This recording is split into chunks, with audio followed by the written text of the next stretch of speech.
Olá, pessoal! Sejam todos muito bem-vindos ao nosso canal. Hoje, vamos embarcar numa jornada fascinante por territórios pouco explorados da história religiosa. Vamos falar sobre textos antigos, textos que a maioria de nós nunca ouviu falar na catequese ou nos sermões de domingo. São os chamados Evangelhos Apócrifos, livros que não entraram na Bíblia que conhecemos hoje.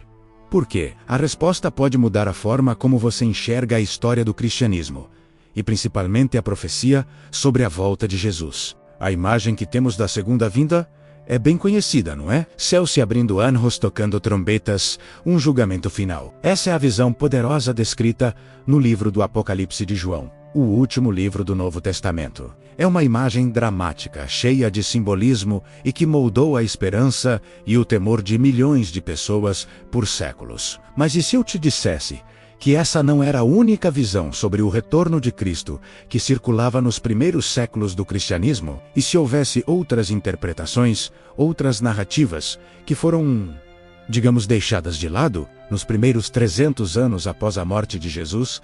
O cristianismo não era uma religião unificada como a vemos hoje. Era um mosaico de diferentes comunidades, cada uma com suas próprias interpretações, textos e tradições. Havia dezenas, talvez centenas de evangelhos e cartas circulando. O Evangelho de Tomé, o Evangelho de Maria Madalena, o Evangelho de Filipe, o livro secreto de João. Nomes que soam misteriosos e que guardam visões muito diferentes daquelas que se tornaram oficiais. Esses textos, conhecidos como gnósticos, apresentavam uma visão de Jesus e de seus ensinamentos muito mais focada no conhecimento interior, na busca pela centelha divina que existe dentro de cada um de nós. A palavra gnose vem do grego e significa conhecimento. Para os gnósticos, a salvação não viria de um evento externo e espetacular, mas de um despertar interior, de um processo de autoconhecimento e iluminação. Então, como esses textos descreviam a volta de Jesus? Aqui é que a coisa fica realmente interessante. Em vez de um retorno físico literal, em carne e osso, muitos desses escritos sugerem que a segunda vinda é um evento espiritual e individual. Acontece dentro de você. O retorno de Cristo seria, na verdade, o despertar da consciência crística em cada ser humano. Não é sobre olhar para o céu esperando por um Salvador, mas olhar para dentro e encontrar essa mesma essência divina que Jesus manifestou. Vamos pegar o Evangelho de Tomé, por exemplo, um dos mais famosos textos encontrados em Nag Hammadi, no Egito, em 1945. Nele, Jesus diz: "O reino de Deus está dentro de vós e ao vosso redor. Não está em edifícios de madeira e pedra. Rachem um pedaço de madeira e eu estarei lá. Levantem uma pedra e me encontrarão." Essa passagem é poderosa. Ela desloca o sagrado dos templos e dos céus para o nosso interior e para a própria natureza. A vinda do reino não é um evento futuro, mas uma realidade presente, acessível através da percepção correta, da gnose. Nessa perspectiva, a volta de Jesus não seria um evento único no fim dos tempos, mas algo que pode acontecer a qualquer momento, para qualquer pessoa que se abra a essa jornada de autodescoberta. Seria o momento em que a nossa consciência se alinha com a consciência universal, a consciência crística. Jesus não voltaria para nos julgar, mas para nos despertar. A sua presença seria sentida não como uma figura física, mas como um estado de iluminação e unidade com o divino. Outro texto fascinante é o Evangelho de Filipe. Ele fala muito sobre o conceito da câmara nupcial, um ritual simbólico que representa a união da alma humana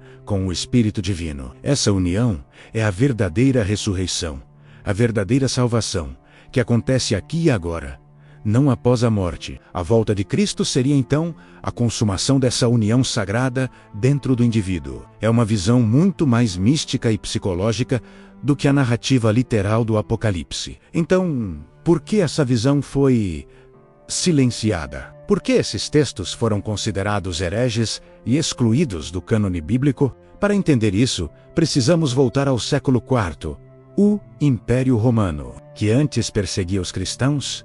adota o cristianismo como sua religião oficial sob o comando do imperador Constantino. Nesse momento, a diversidade de crenças do cristianismo primitivo se tornou um problema político. O império precisava de uma religião unificada, com uma doutrina clara, uma estrutura hierárquica e um conjunto de regras que pudessem ser facilmente administradas. As ideias gnósticas eram, de certa forma, perigosas para essa nova estrutura. Se a salvação é uma jornada interior e pessoal, se o reino de Deus está dentro de cada um, qual o papel de uma igreja organizada? Qual a necessidade de bispos, padres e de toda uma hierarquia para intermediar a relação entre o homem e Deus? A autoridade da igreja se baseava, em grande parte, em ser a guardiã das chaves do reino, a única intérprete legítima das Escrituras e a administradora dos sacramentos, que levam à salvação. A visão gnóstica, por outro lado, empoderava o indivíduo. Ela dizia: você não precisa de um intermediário, a centelha divina já está em você. Busque-a. Isso minava a autoridade da instituição que estava se formando. Além disso, a profecia de uma volta literal, física e espetacular, com o julgamento final, era uma ferramenta de controle social muito mais eficaz. A promessa do paraíso para os obedientes e a ameaça do inferno para os rebeldes ajudavam a manter a ordem e a coesão social dentro do império. Assim, nos concílios da Igreja, como o Concílio de Nicéia, em 325, os líderes eclesiásticos, com o apoio do poder imperial, começaram a definir o que era ortodoxo, a crença correta menos, e o que era heresia. Os textos que apoiavam a visão institucional e a teologia que estava se consolidando foram selecionados para formar o Novo Testamento. Os outros, como os evangelhos gnósticos, foram sistematicamente suprimidos, proibidos e, em muitos casos, queimados. Se não fosse pela descoberta incrível de Nag Hammadi, onde uma jarra de barro selada preservou esses textos por mais de 1.600 anos, talvez nunca tivéssemos acesso a essa outra face do cristianismo primitivo. É importante deixar claro: não estou dizendo que uma visão está certa e a outra está errada. A beleza da espiritualidade está na sua diversidade. O que é fascinante é perceber que a narrativa que conhecemos como a única verdade é, na verdade, o resultado de um longo processo histórico, político e teológico. Foi uma escolha, entre muitas outras possíveis. Essa perspectiva de uma volta interior de Cristo ressoa com muitas tradições místicas ao redor do mundo, não apenas no cristianismo. O budismo fala em atingir o estado de Buda, a iluminação. O hinduísmo fala em realizar o Atman, a nossa essência divina. É a mesma busca universal por transcendência, por reconexão com a nossa origem sagrada. Talvez a segunda vinda não seja algo para se esperar passivamente,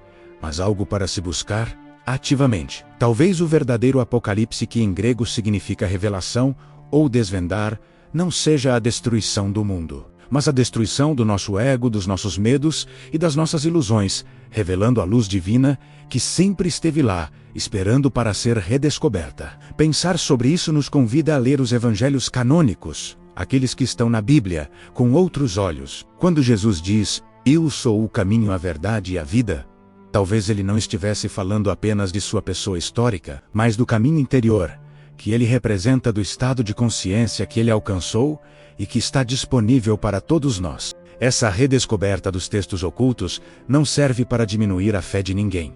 Muito pelo contrário, ela pode enriquecê-la, tornando-a mais profunda, pessoal e transformadora. Ela nos lembra que o coração da mensagem de Jesus pode ser muito mais sobre amor, autoconhecimento e transformação interior do que sobre dogmas e regras. O que você acha disso? Essa visão de uma volta de Jesus como um despertar interior faz sentido para você? Ou você acredita que a interpretação literal é a única correta? Deixe sua opinião nos comentários. Vamos conversar sobre esse tema tão profundo e instigante. A história sempre tem mais a nos contar do que imaginamos. Obrigado por me acompanhar nessa jornada até aqui. Se você gostou desse tipo de conteúdo e quer explorar mais mistérios da história e da espiritualidade, não se esqueça de se inscrever no canal e ativar o sininho para não perder os próximos vídeos. Um grande abraço e até a próxima!